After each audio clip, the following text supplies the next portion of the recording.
Hey, I'm ERISA disability attorney Nancy Cavey. In this series of videos, we're talking about the mediation process, and we're just about to talk about how an ERISA disability case is valued. Unfortunately, it's about money. It's not about pain and suffering, loss of consortium. It's about how much your case is worth. And the starting point for that is the amount of your monthly benefits. Now, from that monthly benefit, we have to determine whether there are offsets or reductions. Those reductions can be for the receipt of Social Security disability benefits that you might get and those of your minor children. Now, that can complicate the calculations because once your youngest child reaches age 18, the family offset will drop off, and all we will be calculating in terms of the value of the case is the gross amount of your benefits based on your initial benefit, subtract from that the amount of your Social Security benefits. But there are other offsets. Let's say you have a workers' compensation case or a personal injury case. The carrier is entitled to reduce the receipt of your monthly benefits by the receipt of those benefits. Now, there isn't an exact answer for how that works because every policy is different.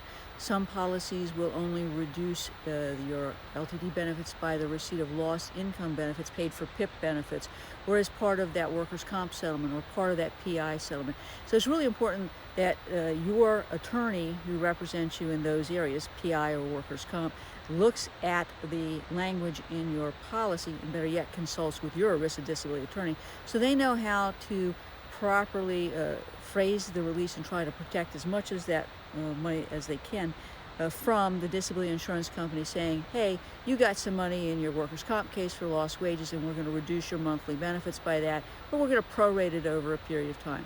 Now, once we know what your net benefit is, the next part of the calculation is how long does the policy provide that you're entitled to benefits. That can involve the application of a limitation clause in your policy. There are subjective medical condition clauses and mental nervous condition clauses that will limit the payment of your benefits to 2 years. And if that's the instance, the carrier is going to say, well, we only owe potentially 2 years of benefits. We're not going to look at this case through the lifetime value of the benefits or through the maximum period of time of benefits, which is normally your retirement age. Once we know the net amount of your benefits, the period of time, it's kind of easy to figure out math-wise what is the amount of your back benefits. But in terms of your future benefits, we're projecting those future benefits from some time, generally the date of the mediation, out to the end of the life of the period of benefits. And then we reduce that to what's called present value. It's sort of the reverse, if you will, of compound interest. But the way to think of it is what amount of money at today's interest rate would throw off the amount of these lump sum benefits over time. One of the big fights in an ERISA case is what the discount rate is, and the other big fight is your life expectancy. Because even though the policy may pay out to retirement, the insurance companies have actuarially designed studies that will show, based on certain medical conditions, that your life expectancy is limited. So they will also apply a mortality factor that they will never tell us about. They also will generally settle these cases in a range of 20 to 40%, even more, depending on where you live. Obviously, states where there is no discretionary clause, these cases will settle for more. And so you have to get your head wrapped around this.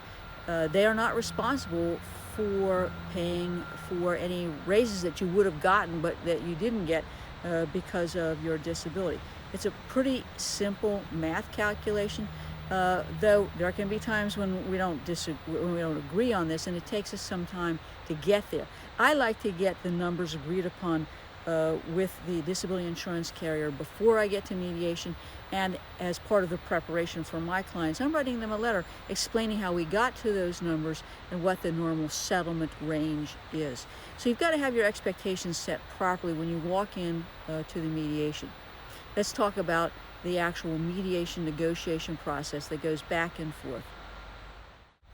The mediation process, as we've talked about, is a give and take back and forth. And sometimes you may wonder, well, why is she making this move and this amount, and why are they only moving this amount?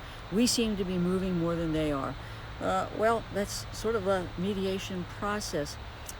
Once I know where we're trying to go, I am trying to make the moves to get us there. Now, at some point in the process, the opposing counsel may do what's called brackets, and it's if you move here, we'll move there. So let me just give you an easy math example. It's not an example of how these cases can settle or the value of the case, but I'm just doing some easy math for you. Let's say the carrier says, if you go to 100, I'll be at 50. The message is they want to try to settle the case generally for $75,000. That's what a bracket is.